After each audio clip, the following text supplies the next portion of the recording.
dengan saya Kakak Nirma Fatmala Sandi di Pintar Kimia Channel.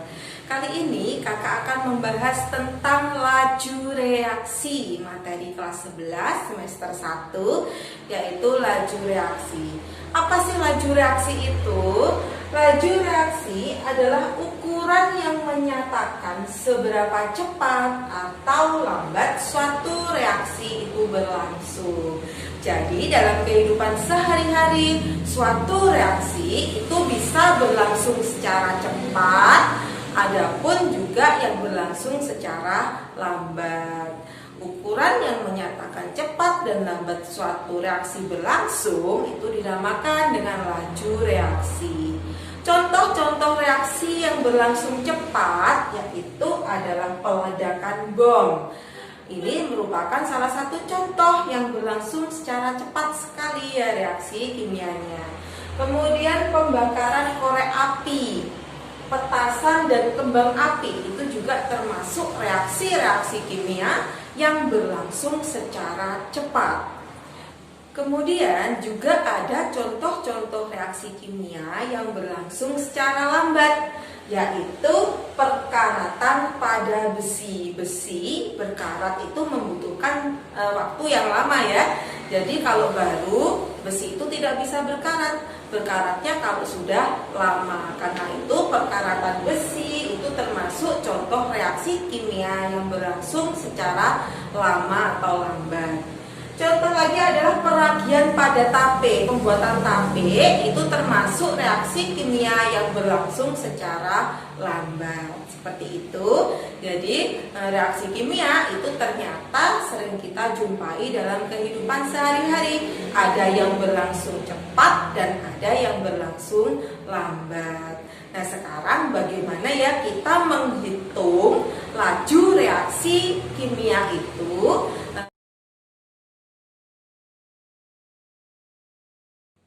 Dalam suatu reaksi kimia pasti ada pereaksi atau yang disebut dengan reaktan dan ada produk. Jadi ada pereaktan dan ada produk. Reaktan itu dalam suatu reaksi pasti nanti akan berkurang karena bereaksi. Jadi pereaksi atau reaktan itu akan berkurang, tandanya negatif. Sedangkan hasil atau produk pasti nanti akan bertambah, karena itu tandanya adalah positif. Sebab itu laju reaksi bisa disimpulkan yaitu laju berkurangnya konsentrasi pereaksi atau bertambahnya konsentrasi hasil reaksi per satuan waktu. Karena itu laju reaksi bisa dituliskan seperti ini, yaitu perubahan konsentrasi per perubahan waktu. Jadi V sama dengan D konsentrasi C per DT, yaitu perubahan waktu. V adalah laju reaksi, V itu simbolnya laju reaksi, satuannya molaritas per sekon. DC adalah perubahan konsentrasi, satuannya adalah molaritas. DT adalah perubahan waktu, satuannya adalah second atau sekon. Jadi kakak ulangi lagi, laju reaksi itu adalah berkurangnya pereaksi atau reaktan dan bertambahnya produk. Karena itu bisa ditulis laju reaksi seperti ini. Jika ada reaksi P plus T menghasilkan PV, maka rumus laju reaksinya itu sama dengan negatif konsentrasi P per satuan waktu atau sama dengan negatif konsentrasi V per satuan waktu. Di sini per waktu ya, per perubahan waktunya. Atau bisa ditulis juga dengan sama dengan plus konsentrasi PV per waktu. Kenapa di sini ada tanda negatif? Karena P sama V ini adalah konsentrasinya reaktan. Karena reaktan berkurang, maka tandanya adalah negatif. Kenapa Kenapa di produk tandanya positif? Karena di produk ini akan bertambah hasilnya, karena itu tandanya adalah positif. Oke, supaya lebih paham, kita langsung ke contoh soal, yaitu reaksi penguraian N2O5 menghasilkan NO dan O2. Tuliskan rumus laju reaksinya. Berarti N2O5 diuraikan menjadi 4NO plus 3O2. Di sini memiliki koefisien ya, ada 2, 4, dan 3. Bagaimana koefisien itu mempengaruhi laju reaksi? Tidak mempengaruhi. Jadi kalau ada koefisien, maka yang pertama adalah VN2O5. Rumus laju reaksi dari N2O5 adalah negatif 1/2 karena berkurang. Kenapa? Karena N2O5 ini adalah reaktan. Karena itu tandanya negatif, berkurang. Negatif 1/2 karena koefisiennya 2. Perubahan konsentrasi N2O5 per perubahan waktu. Jadi ini rumus laju reaksi untuk N2O5. Rumus laju reaksi untuk VNO adalah plus 1/4 perubahan konsentrasi NO per perubahan waktu. Karena di sini positif karena hasil dari produk, karena produknya itu bertambah, karena itu positif.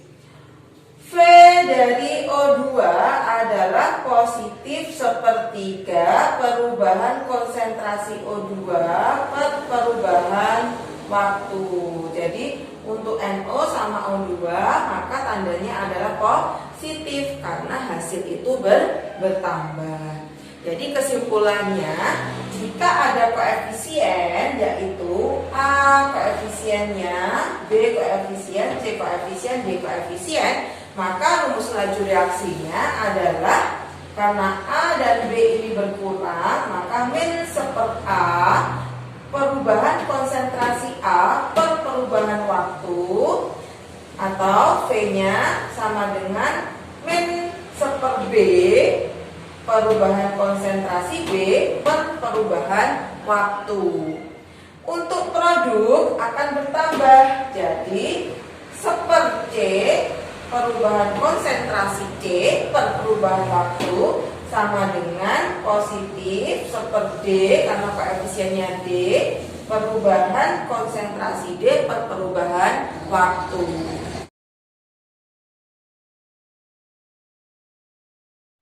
Contoh soal, dalam ruang yang volumenya 2 liter direaksikan 0,8 mol gas O2 dan 0,5 mol gas oksigen. Dengan reaksi 2SO2 plus O2 menghasilkan 2SO3.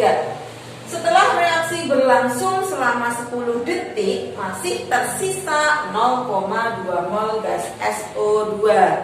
Jadi, awal langkah pertama yang kita lakukan, kita harus menentukan berapa mol gas yang bereaksi. Jadi kita menentukan mol reaksi terlebih dahulu di sini. Kita menentukan mol reaksi dari SO2, O2 dan SO3. Kita tulis dulu ya reaksinya di sini ya. 2SO2 gas plus O2 gas menghasilkan 2SO3 gas. Ini awal di sini adalah awal mula reaksi.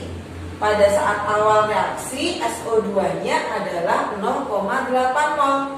Jadi 0,8 mol direaksikan dengan gas O2 yaitu 0,5 mol. Ini pada saat awal direaksikan. Produknya belum terbentuk. Kenapa? Pada saat awal reaksi produk itu belum terbentuk. Diingat-ingat ya. Maka di sini masih kosong karena belum terbentuk produk. Kemudian setelah awal reaksi, di sini ada reaksi. Nah, ini nanti kita mencari mol yang di sini, reaksinya. Yang direaksikan itu belum ada di soal ya, berapa mol yang bereaksi. Tetapi di sini ada tulisan yaitu masih tersisa 0,2 mol gas SO2. Maka di sini adalah sisa. Awal reaksi dan sisa. Sisanya berapa? Sisanya adalah 0,2 mol gas SO2. Jadi sisa adalah 0,2 mol. Nah, sisanya 0,2 mol gas SO2, maka yang bereaksi berapa teman-teman? Kalau masih tersisa 0,2. Jadi yang bereaksi adalah 0,6 mol ya. 0,8 dikurangi 0,6 hasilnya kan 0,2.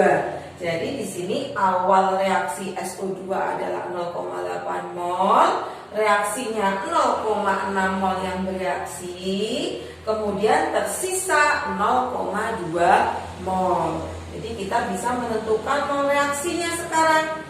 Maka di sini berapa mol yang bereaksi? Kalau di sini sudah ketemu 0,6 mol, maka kita lihat di koefisiennya. Kalau 2 mol yang bereaksi saja 0,6 mol, maka 1 molnya adalah 0,3 mol. Kenapa 1 mol? Karena di sini koefisiennya 1. Kalau 2 mol 0,6, maka kalau 1 mol adalah 0,6 dibagi 2, karena itu di sini 0,3. Lalu yang bereaksi di SO3 berapa? Karena di sini 2 mol, maka hasilnya sama yang bereaksi yaitu 0,6 mol. Jadi 2 mol itu 0,6, 1 mol 0,3, 2 mol adalah 0,6. Jadi koefisiennya juga mempengaruhi ya. Lalu sisanya berapa nih di sini? Sisa oksigen adalah 0,5 dikurangi 0,3. Berarti 0,2 mol. Nah, yang di sini yang terbentuk adalah 0,6 mol. Nah, ini loh teman-teman, kita bisa melihat sekarang di reaktan itu hasilnya berkurang ya karena bereaksi, di produk akan bertambah ya molnya. Sekarang setelah kita menentukan awal reaksi dan sisa, kita menentukan laju reaksinya, kita harus melihat dari konsentrasi reaksi. Jadi yang penting itu nanti di sini ya. Nah, ini yaitu SO2 0,6 mol yang bereaksi, O2 0,3 mol yang bereaksi, dan SO3 0,6 mol yang bereaksi. Sebelum kita menentukan laju reaksi, kita harus menentukan kemolaran dari SO2, O2, dan SO3. Kenapa? Karena laju reaksi itu kan perubahan konsentrasi atau perubahan kemolaran per perubahan waktu.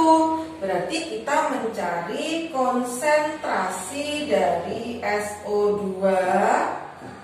Ingat ya, kemolaran apa rumusnya? Yaitu molaritas mol dibagi volume ya. Mol per volume. Molaritas SO2 yang dipakai adalah yang bereaksi, berarti 0,6 mol. Volumenya adalah 2 liter.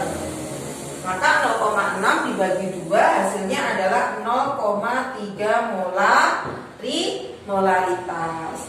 Kemudian mencari konsentrasi dari O2. Konsentrasi O2 adalah 0,3 mol dibagi 2 liter ya. Maka di sini 0,15 molaritas. 0,3 dibagi 2. Kemudian mencari konsentrasi dari SO3-nya. SO3 maka konsentrasi konsentrasinya adalah 0,6 mol, liternya sama, yaitu dibagi 2 liter, hasilnya adalah 0,3 molaritas. Setelah kita mengetahui kemolaran dari SO2, O2, dan SO3, baru kita bisa menentukan laju reaksi dari SO2, laju reaksi dari O2, dan laju reaksi dari SO3. Karena kita tadi sudah menentukan konsentrasi yang bereaksi dan sudah menentukan koefisiennya di awal reaksi, maka nanti kita menentukan laju reaksinya, kita tinggal menggunakan perubahan konsentrasi per perubahan waktu. Jadi untuk laju reaksi SO2 adalah perubahan konsentrasi SO2 yaitu 0,3 molaritas dibagi waktunya adalah 10 sekon. Berarti hasilnya berapa? 0,3 dibagi 10 yaitu 0,03 molaritas per sekon. Itu laju reaksi dari SO2.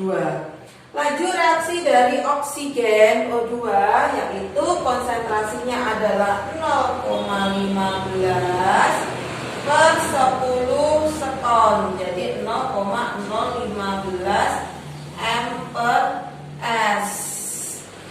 Kemudian laju reaksi dari SO3, maka di sini 0,3 per 10 sekon, berarti 0,03 molaritas per sekon. Kemudian jangan lupa juga ya untuk laju reaksi SO2 dan O2 karena ini merupakan reaktan, maka di sini tandanya adalah negatif, yang artinya adalah berkurangnya laju reaksi SO2 dan berkurangnya laju reaksi O2. Untuk laju reaksi SO3 maka tandanya adalah positif karena untuk produk harga laju reaksinya bertambah. Karena itu tandanya adalah positif. Jadi seperti ini teman-teman untuk menentukan laju reaksi. Jika diketahui awal reaksi dan sisa dari suatu reaktan dan produk, maka kita menentukan tabel seperti ini, kemudian menentukan kemolaran dan menentukan laju reaksi.